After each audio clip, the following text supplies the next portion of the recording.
नमस्कार। आज का हमारा टॉपिक शक्ति पृथक्करण का सिद्धांत है। हम आज राजनीति विज्ञान की ऐसी अवधारणा के बारे में जानने का प्रयास करेंगे जिसे शक्ति पृथक्करण के नाम से जाना जाता है। शक्ति पृथक्करण क्या है, इस अवधारणा को क्यों अपनाया गया है, इसे अपनाने से हमें क्या मिला, साथ ही इस अवधारणा से संबंधित प्रश्न विश्वविद्यालय की परीक्षा व साक्षात्कार के समय अधिकांशतः पूछे जाते हैं। जैसे शक्ति पृथक्करण क्या है, शक्ति पृथक्करण की व्याख्या करें, या क्या भारतीय संविधान में शक्ति पृथक्करण सिद्धांत को मान्यता प्राप्त है, क्या सरकार के सभी अंगों के बीच शक्ति पृथक्करण किया जा सकता है।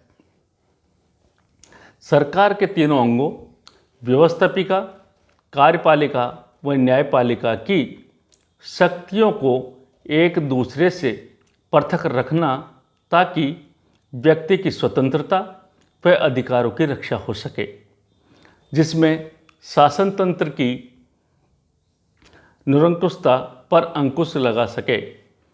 यही शक्ति पृथक्करण सिद्धांत है। शक्ति पृथक्करण सिद्धांत पर प्राचीन समय से ही अनेक विचारकों ने अपने अपने विचार रखे। इसके बारे में सर्वप्रथम अरस्तु ने बताया कि शासन का कार्य तीन अंगों के माध्यम से संपादित होता है।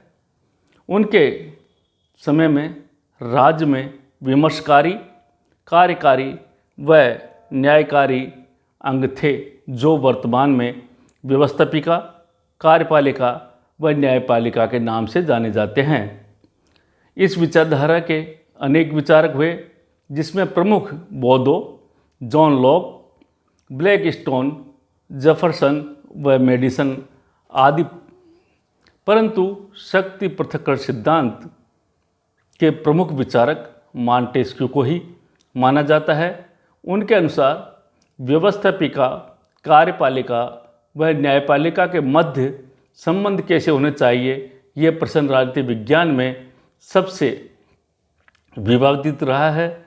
मॉन्टेस्क्यू ने अपनी पुस्तक द स्पिरिट ऑफ लॉ, जिसे संविधान की आत्मा भी कहा जाता है, में शक्ति पृथक्करण सिद्धांत की सर्वप्रथम वास्तविक, स्पष्ट व वैज्ञानिक व्याख्या की है।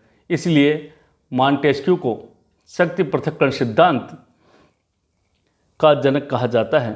निरंकुश शक्तियों में के मिल जाने से व्यक्ति भ्रष्ट हो जाते हैं, जो अपनी शक्तियों का दुरुपयोग करते रहते हैं। इसके बारे में अमेरिकी संविधान निर्माता मेडिसन ने कहा कि व्यवस्थापिका, कार्यपालिका व न्यायपालिका संबंधित सारी शक्तियों का एक ही हाथों में एकत्रित होना, चाहे वह एक व्यक्ति हो, थोड़े व्यक्ति हो या अधिक व्यक्तियों का समूह, और चाहे वंशानुगत हो, स्वतः नियुक्त हो या निर्वाचित हो, अत्याचारी शासन की इससे उपयुक्त परिभाषा और कोई नहीं हो सकती।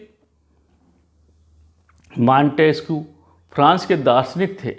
उस समय फ्रांस में लुई 14वें के शासन था। लुई 14वें का कथन था कि मैं ही राज्य हूँ। उसी समय मॉन्टेस्क्यू इंग्लैंड में सीमित राजतंत्र व्यवस्था से अत्यधिक प्रभावित थे। यह अनुभव किया कि निरंकुश राजतंत्र व्यक्तिगत स्वतंत्रता के लिए घातक है। इसी आधार पर मॉन्टेस्क्यू व्यक्तिगत स्वतंत्रता के लिए शक्ति पृथक्करण सिद्धांत को आवश्यक मानते थे, तथा कहा व्यक्तिगत स्वतंत्रता अधिक पाए जाने से मॉन्टेस्क्यू ने स्पष्ट किया कि व्यवस्थापिका का कार्य कानून का निर्माण करना है, कार्यपालिका उन कानूनों को लागू करने का कार्य करे तथा न्यायपालिका उस कानून के आधार पर अपना निर्णय दे। सरकार के तीनों अंगों अपने अपने क्षेत्र में स्वतंत्र होने चाहिए, वह अपने कार्य क्षेत्र तक ही सीमित रहे, साथ ही दूसरे के कार्य में हस्तक्षेप न करे। मॉन्टेस्क्यू का मानना था कि व्यवस्थापिका व कार्यपालिका की शक्तियाँ एक ही हाथों में केंद्रित हो जाए तो किसी भी प्रकार की स्वतंत्रता की कल्पना नहीं की जा सकती। शक्ति पृथक्करण सिद्धांत के आधार पर हमारे सामने इसके निम्न गुण परिलक्षित होते हैं, जैसे पहला, शक्तियों का विकेंद्रीकरण। शक्ति पृथक्करण सिद्धांत का प्रमुख मान्यता है कि सरकार के तीनों अंगों में शक्तियों का पृथक्करण होना आवश्यक है, जिससे एक राजा या संस्था संपूर्ण शक्तियों को केंद्रित कर निरंकुश न बन सके। मॉन्टेस्क्यू का मानना था कि शक्तियों के विकेंद्रीकरण में ही व्यक्तियों की स्वतंत्रता निहित है। दूसरा है शक्ति का शक्ति के द्वारा पहरेदारी। शक्ति पृथक्करण सिद्धांत की भावना यह है कि सरकार के सभी अंग अपने ही क्षेत्राधिकार में शक्तियों का प्रयोग करें, न कि दूसरे के क्षेत्र में हस्तक्षेप करते हैं तो वह यह कहने से रोकेंगे, अर्थात इस सिद्धांत में शक्ति का शक्ति के द्वारा पहरेदारी की गई है। तीसरा, स्वतंत्रता की रक्षा। इस सिद्धांत में किसी दूसरे अंग के कार्यों में हस्तक्षेप न करने से व्यक्ति की स्वतंत्रता की रक्षा होती है। चौथा, कार्य विशिष्टता। शक्ति पृथक्करण सिद्धांत का मानना है कि हम किसी भी कार्य को बार बार करेंगे तो उस कार्य में हम दक्षता प्राप्त कर सकते हैं। इस दक्षता के माध्यम से हमारे कार्य में गलती की संभावना कम रहती है, साथ ही कार्य कुशलता में वृद्धि होती है।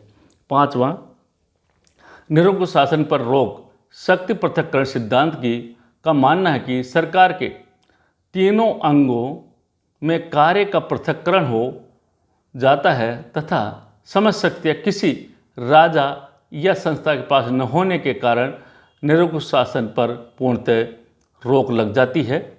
छठा, योग्यता का सदुपयोग।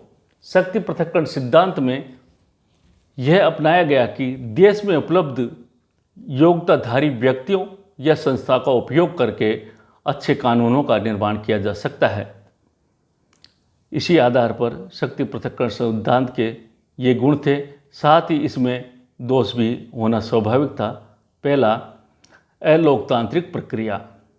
शक्ति पृथक्करण सिद्धांत की आलोचना का मुख्य आधार यह है कि लोकतांत्रिक देशों में व्यवस्थापिका संसद जनता का प्रतिनिधित्व करती है, जो सदन जनता के हितों को ध्यान में रखकर ही कानून का निर्माण करती है।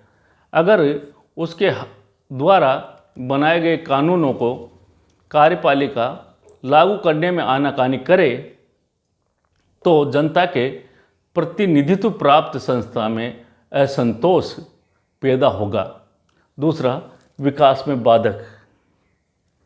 शक्ति पृथक्करण सिद्धांत देश के विकास में बाधक सिद्ध होता है, क्योंकि किसी भी कार्य को मिलकर करने से कार्य अधिक श्रेष्ठ होगा तथा कार्य के प्रति हमारी जवाबदेही रहती है, तो व्यक्ति या संस्था ऐसे कार्य करने से हिचकती है जो विकास में बाधा पहुंचाते हैं। परंतु इस सिद्धांत में शक्तियों को पृथक करने व आपस में हस्तक्षेप की अवधारणा के आधार पर होने से यह सिद्धांत विकास में बाधक सिद्ध होता है।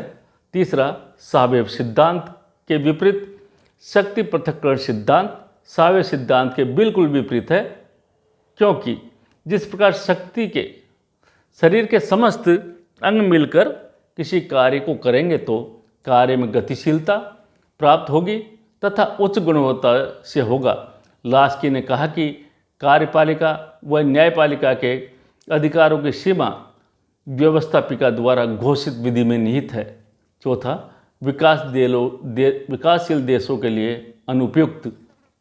शक्ति पृथक्करण का सिद्धांत विकासशील देशों के लिए उपयुक्त नहीं है, क्योंकि अधिकांश देशों में संसदीय शासन प्रणाली है जिसका मूल आधार व्यवस्थापिका से ही कार्यपालिका का निर्माण होता है तथा कार्यपालिका व्यवस्थापिका के प्रति उत्तरदायी होती है। यह अमेरिका जैसे देश जहां अध्यक्षात्मक शासन प्रणाली लागू की गई है। अमेरिका संविधान निर्माता मेडिसन पर इस सिद्धांत का पूर्ण प्रभाव परिलक्षित होता है।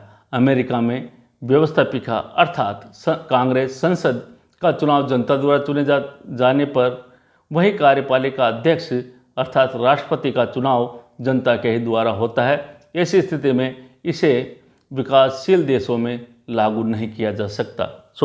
पांचवा, सरकार के अंगों में मतभेद। शक्ति पृथक्करण सिद्धांत का मूल तत्व व्यवस्थापिका का कार्य कानून का निर्माण करना तथा कार्यपालिका का कार्य उसे लागू करना तथा न्यायपालिका उस कानून की व्याख्या करना तथा उसके आधार पर निर्णय देने का कार्य करेगी। परंतु अगर व्यवस्थापिका द्वारा निर्मित कानून को कार्यपालिका लागू नहीं करे वह न्यायपालिका उस कानून की व्याख्या तोड़ मरोड़ के करती है तो ऐसी स्थिति में सरकार के तीनों अंगों में आपस में तालमेल नहीं होगा, मतभेद उत्पन्न होंगे।